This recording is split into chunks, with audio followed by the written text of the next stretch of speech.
Salut mes amis, j'espère que vous allez bien. Je voulais juste partager avec vous une petite vidéo que mon joint vient d'envoyer, qui est en ivrite et que je pense qu'il faut absolument partager, puisqu'on est dans le Yom HaTzniut aujourd'hui, le jour de la Tzniut pour les femmes et les jeunes filles.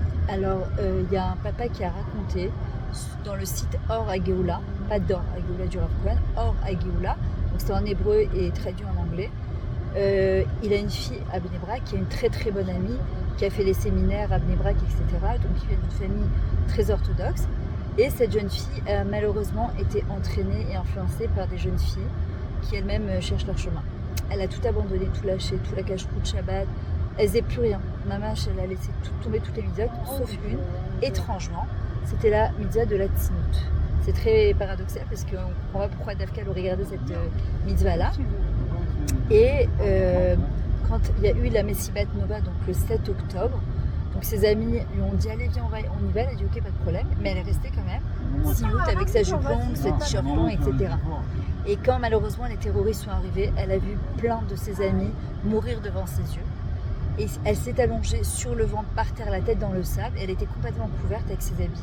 Et elle a crié Shema Israël Hashem Elokeinu Hashem Echad. Et elle a dit à Kadosh Baruch Hu, je te promets, je te supplie que si jamais je suis sauvée, je ferai Teshuva Be'ezrat Hashem. Et à ce moment-là, il y a un Mechavel qui est arrivé, un terroriste qui est arrivé, il lui a dit qu'est-ce que tu fais là? T'as rien à faire ici, tu ne vois pas que toutes tes copines elles sont mortes. Et il lui a dit oui mais j'ai peur, je ne sais pas où aller. Il l'a prise, elle était au milieu de plusieurs terroristes, ils l'ont regardée, personne n'a bougé. Et ce monsieur même l'a prise et l'a mise sur un chemin, il lui a dit rentre vite chez toi. Elle a vu quelqu'un qui était en voiture qui l'a ramenée chez elle à Bnei Brak pendant Simchat Torah.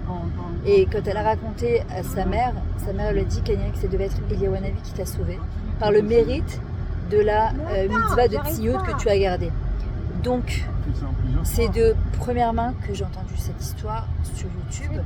Donc l'enseignement qu'on peut tirer de ça, évidemment pendant des mois d'avoir un mois entier elle n'a pas parlé, traumatisée. Mais quand on préserve une mitzvah, quand on fait attention à une mitzvah, quoi qu'il arrive, cette mitzvah, elle fera attention à nous aussi. On fait plein de mitzvot, mais parfois on fait plein de mitzvot, mais pas de manière médouillée, pas de manière précise. On fait à droite, à gauche. Mais là, on parle, mamage, de dire cette mitzvah-là, c'est ma mitzvah. C'est la mitzvah qui m'amènera, qui me protégera, qui m'accompagnera Bezrat Hashem dans l'Olam Haemet, dans le monde de vérité. Et on voit encore une fois que quand quelqu'un il est attaché à une mitzvah et que quoi qu'il arrive, il ne se laisse pas influencer par les événements extérieurs, alors combien Bezrat Hashem ça peut nous protéger. D'ailleurs, je voudrais rajouter qu'il y a des jeunes filles, des jeunes mamans qui ont fait quelque chose d'exceptionnel. Ils ont ouvert une chaîne de Piyun Jouim, c'est-à-dire le rachat des prisonniers.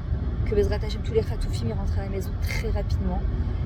Et qu'Hachem lui donne la force et la patience à toutes les familles parce que c'est horrible d'être dans l'incertitude, en décidant que toutes les mitzvot qu'on ferait, si par exemple quelqu'un prend une mitzvah par exemple, de Tzniut ou de Kashrut ou de Shmirat Halashon, le méchané de quoi? Et il dit cette mitzvah là, je la donne pour les otages. Je ne prends pas le mérite de cette mitzvah pour moi, c'est puisque les otages ils sont emprisonnés, donc ils ne peuvent pas faire de mitzvot. Ça nous donne aussi l'importance de la liberté qu'on a de pouvoir accomplir la Torah et la mitzvot librement.